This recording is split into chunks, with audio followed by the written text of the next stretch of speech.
پہنچے گی۔ اب کوئی سوال کرے۔ اکثر والدین کوئی تحفہ لاتے ہیں تو بیٹی کے لیے ہلکا تحفہ لاتے ہیں اور بیٹی کے لیے اچھی قیمت لاتے ہیں، کیا یہ درست ہے یا غلط؟ ایک بات ہے جائز، جی ہاں جائز ہے، لیکن جائز کو چھوڑ دیجئے، مسئلے کو چھوڑ دیجئے، مصلحت پہ آئیے۔ ایسے ہرگز نہیں کرنا چاہیے، احساس کمتری پیدا ہوتی ہے، اور جس کے لیے ہم کم تحفہ لے کر آئے ہیں، یاد رکھیے گا اس کے دل میں ہماری عزت بھی کم ہوگی۔ میں یہ نہیں کہہ رہا کہ اعلیٰ لے کر آؤ، میں کہہ رہا ہوں 1 روپے کی چیز لے کر آؤ، دونوں کے لیے 1 روپے کی چیز لے کر آؤ۔ یہ نہیں ہے کہ بھئی میں غریب آتا ہوا تم سے کتوں آلہ گنا۔ پہلی بات ہے بیٹے کے لیے کہاں سے لیا، دوسری بات یہ ہے کہ 20 روپے جیب میں ہے، چلو 10 جیب میں رکھ لو، 10 کی خریداری کرو تو 5 کی کرو۔ ہاں یہ بات الگ ہے کہ بیٹی کی خواہش ہی الگ چیز ہے، بیٹی کی خواہش ہی الگ چیز ہے، تو ان کا خواہش کا معاملہ الگ، وہ رکھ لیا جائے۔ میں آپ کو اس پر قرآن پاک کی ایک بات بتاؤں۔ حضرت یعقوب علیہ السلام ہیں، 12 بیٹے ہیں، بنیامین اور یوسف علیہ السلام کے علاوہ 10 بیٹے۔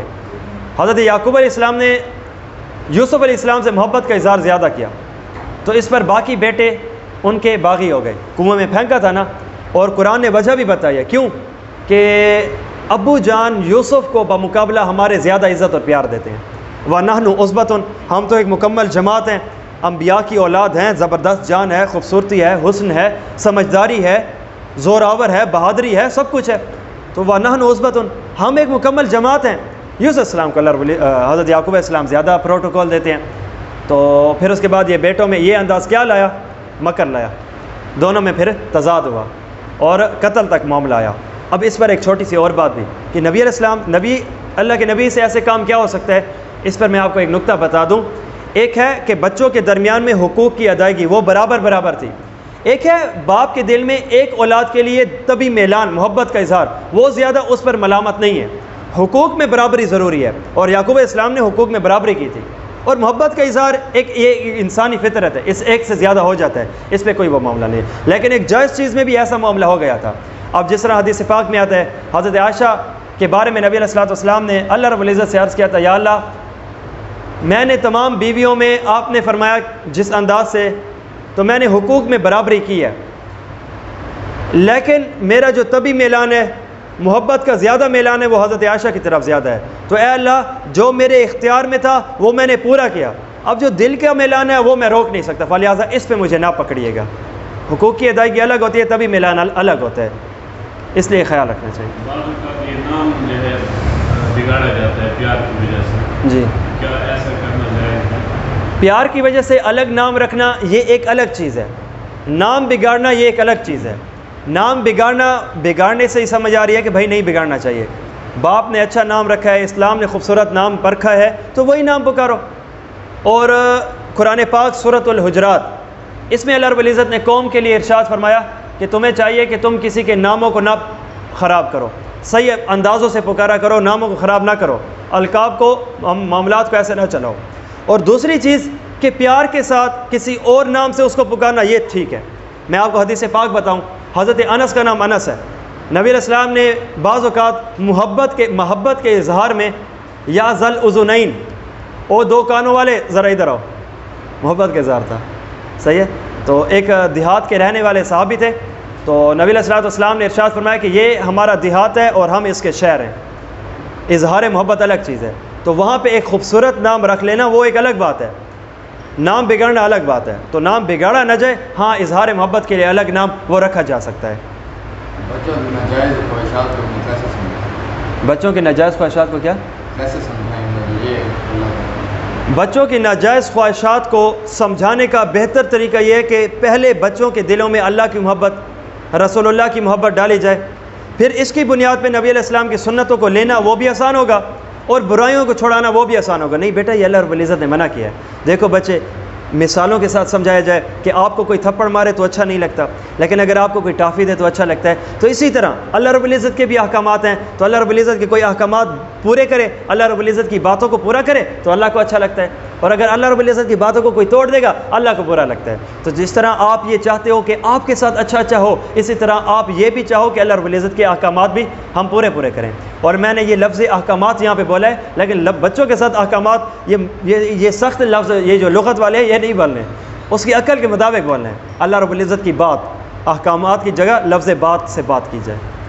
جسمانی صفائی سے کیسے ہم انڈرسٹینڈنگ؟ جسمانی صفائی کا بہترین طریقہ یہ ہے کہ بچوں کو کہہ دیا جائے، پہلے خود باپ تیار ہو، بیٹا مجھے دیکھو خوشبو آ رہی ہے، صاف لباس ہے، کیسے اچھا لگ رہا ہے، تو بیٹا اسی طرح آپ کو بھی کوئی دیکھنے والا ہے تو آپ بھی اپنا لباس اعلیٰ رکھیں، اور روز غسل کی عادت ہو، اپنے ناخن چیک کیے جائیں، صفائی کا لحاظ رکھا جائے، اسپیشل خوشبو خرید کر دی جائے، پوچھا جائے، چیک اینڈ بیلنس سے ہوگا، یہ یاد رکھیے گا۔ تربیت ایک اعلیٰ دین کا چراغ نہیں ہے کہ ایسے دبایا اور چل پڑے، کوئی بٹن نہیں ہے دبایا اور وہ پنکھا ہے کہ چل پڑا، لائٹ ہے کہ آن ہو پڑی، نہیں بھائی، یہ آہستہ آہستہ آہستہ آہستہ آہستہ آہستہ ہوگا۔ پھر اس کے بعد جب ہم ڈھلنے لگیں گے نا، الحمدللہ وہ تربیت یافتہ ہو چکا ہوگا، جو اتارا ہے وہ اتر چکا ہوگا۔ مسجد میں بچوں کو نماز کے لیے لانا چاہیے اور کتنی عمر کے لیے لانا چاہیے، اور دوسرا بچی کو لانا چاہیے یا نہیں؟ بچوں کو مسجد میں لانا چاہیے۔ رہ گئی بات کتنی عمر کے، تو اتنے ہوں کہ وہ چیخنا وغیرہ اور نماز کو خراب نہ کریں، اور ایسے نہ ہو کہ وہ بچے مسجد کی صاف صفائی کا بھی خیال نہ رکھیں اور پیشاب وغیرہ کر دیں، اس چیزوں سے رکنا چاہیے۔ اور اس کا فائدہ بچوں کو مسجد میں لانے کا یہ ہے کہ جب ہم مسجد میں بچے کو لائیں گے نا، آپ کبھی خود بھی نوٹ کریں، کوئی باپ اگر اپنے بیٹے کو لے کر آتا ہے نا، وہ بھی ساتھ ٹوٹی پھوٹی نماز پڑھ رہا ہوتا ہے، نہیں ہے ٹوٹا پیارا پیارا سا رکوع کر رہا ہوتا ہے، پھر ادھر ادھر دیکھتا ہے، پھر پیارا پیارا سجدہ کر رہا ہوتا ہے، پیار آ رہا ہوتا ہے۔ اچھا مزے کی بات میں نے آپ کو کہا کہ بچہ دیکھ کر زیادہ سیکھتا ہے ایز کمپیئر ٹو بولنا۔ میں نے باپ کو سے کیا کہتا ہے کہ بیٹا اس طرح سجدہ کرو، اپنی کوشش سے کر رہا ہے، کس طریقے سے؟ ماحول کو دیکھ کر، اس لیے کہا جاتا ہے ماحول بھی اعلیٰ ہو۔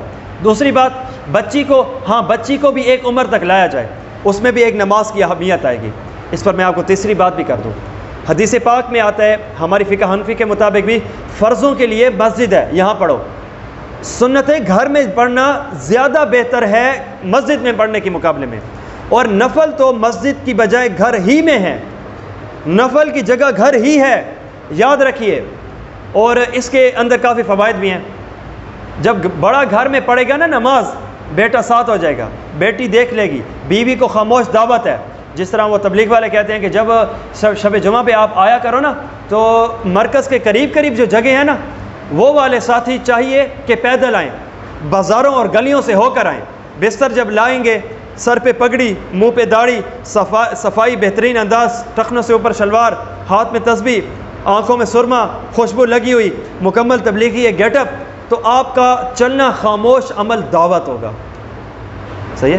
تو یہ ترتیب فائدہ مند ہوتی ہے۔ اور بچے کو کس عمر میں نماز کی ترغیب دینی چاہیے، اور نماز کے لیے اس کو مارا بھی جائے یا صرف ہو سکے؟ یہ آپ کا سوال، میرا جواب حدیث پاک، 7 سال کی عمر میں ترغیب، 10 سال کی عمر میں تھوڑا تھوڑا مارنا، اور ایسا بھی مارنا نہیں کہ جو باپ جلاد بن جاتے ہیں، پیار سے، اور مقصد یہ نہ ہو کہ ہماری بات تم نے نہیں سنی تو غصے کا اظہار نہیں، تربیت کی خاطر مارنا اور ہوتا ہے، اور غصے کے اظہار کے لیے مارنا اور ہوتا ہے۔ تھوڑا سا خوف، تھوڑا سا مارنا، ڈانٹ ڈپٹ، تو بچہ بھی عادی ہو جائے گا، اور یہ ایک ایسی خوبصورت ٹین ایج ہوتی ہے جس میں وہ بچہ جس انداز پہ چل پڑے گا مضبوط ہو جائے گا۔ تو اس وجہ سے 7 سال کی عمر میں ترغیب ہے، 10 سال کی عمر میں اس کو تھوڑا سا زبردستی لانا ہے، تو یہ ایک فائدے کا ذریعہ بھی بنے گا۔ اور یہ تو حدیث پاک نے بتایا، لیکن اس سے پہلے بھی مسجد میں لے کر آئے، تربیت کا زمانہ اس کے پیدائش سے شروع ہو گیا، اس لیے اس انداز سے ترتیب کو چلایا جائے۔ بچوں کے نام میں جو نا، اکثر کے ناموں میں محمد سے آغاز کرتے ہیں ناموں پر، تو کچھ نام ایسے ہوتے ہیں جو اللہ سے، مطلب نام کے بعد اللہ، جیسے میرا نام رحمت اللہ ہے، میرے بیٹے کا نام سعید اللہ برکت اللہ ہے، تو اس طرح محمد کے ناموں سے وہ زیادہ بہتر ہے یا؟ حدیث پاک میں ناموں کے حوالے سے 2 نام ہیں، حدیث میں آتے ہیں، آقا کو بڑے پسند ہیں، اللہ رب العزت کو بڑے پسند ہیں، عبداللہ، عبد الرحمن، تو اس کے ناموں میں اللہ آ رہا ہے، تو گویا افضل وہ ہے۔ اور رہ گئی بات انبیاء کے نام پہ رکھنا، صحابہ کے نام پہ نام رکھنا، اپنی بچیوں کا صحابیات کی نام پہ نام رکھنا، وہ بھی بہتر ہے۔ صحیح ہے، یہ چیز ہے۔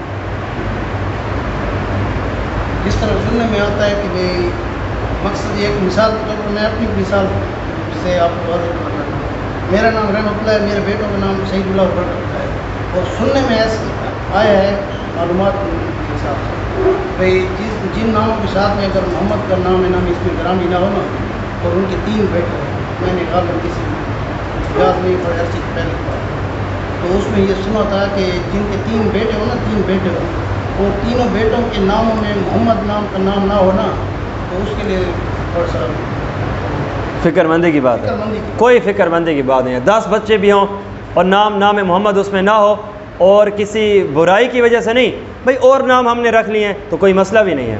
اور اگر ایسی بات ہے کسی کے اگر بچے ہوں اور اس میں تمام میں محمد اور کسی ایک میں اللہ نہ ہو تو پھر وہ بھی کوئی مسئلے کی بات ہوگی. ایسی بات نہیں ہے. شریعت نے جہاں پہ اجازت دی ہے نا تو وہاں اجازت کو خوبصورت طریقے سے ہم نے انجوائے کرنا ہے، تو اس لیے چلایا جائے گا. ہاں یہ بات ہے کہ کوئی بندہ اگر اس نام سے بچے کا نام محمد نہیں رکھتا کہ اسے نعوذ باللہ اچھا نہیں لگتا تو پھر سوچنے کی بات ہے، پھر سوچنے کی بات ہے، پھر فکر مندی کی بات ہے. صحیح ہے. اس طرح ہوتا ہے کہ اکثر بچوں کا نام محمد ہوتا ہے اور وہ کوئی اس طرح محمدی کہتے ہیں، کوئی کسی طرح کوئی مطلب کے نام تھوڑے بہت چینج کرتے ہیں. جی کیا یہ درست ہے؟ نہیں درست. یہ جو مطلب دیہات میں تو کافی مشہور ہے، اصل نام تو مرتے دم تک پڑوسی کو نہیں پتہ ہوتا یہ نہ کرے، تو یہ غلط بات ہے بھائی. یہ ترتیب نہیں ہونی چاہیے ناموں کو بگاڑ کے، اور بہت غلط بات ہے. قرآن پاک سورۃ الحجرات واضح طور پہ منع کر رہی ہے. تو ناموں کو بگاڑنا اس انداز سے کیا تیسرے پہ امپیکٹ پڑے گا اور کیا انسان کی خود عزت رہے گی؟ کیا ہم اپنے لیے یہ چاہتے ہیں کہ نام بگاڑا جائے؟ تو اس لیے اگلے کے لیے بھی یہی چیز ہونی چاہیے. بچے کا نام کو تبدیل کر سکتے ہیں؟ ہاں تبدیل کر سکتے ہیں، لیکن یہ کہ تبدیل کیا جا سکتے. شریعت کی طرف سے کوئی پابندی نہیں ہے کہ زندگی بھر ایک ہی نام ہوگا، لیکن یہ کہ ایک دنیاوی طور پہ مسائل کا معاملہ ہے کہ پہلے قوم میں کون سی نام مشہور ہو گیا پھر اس کے بعد کون سا، تو اس لیے ان چیزوں کو مد نظر رکھنا چاہیے.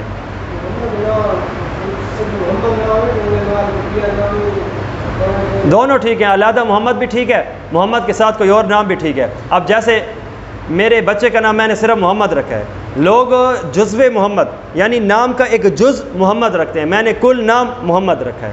دونوں ترتیبیں ٹھیک ہے. ٹھیک ہے جی چلتے ہیں. ہاں چل رہا ہے.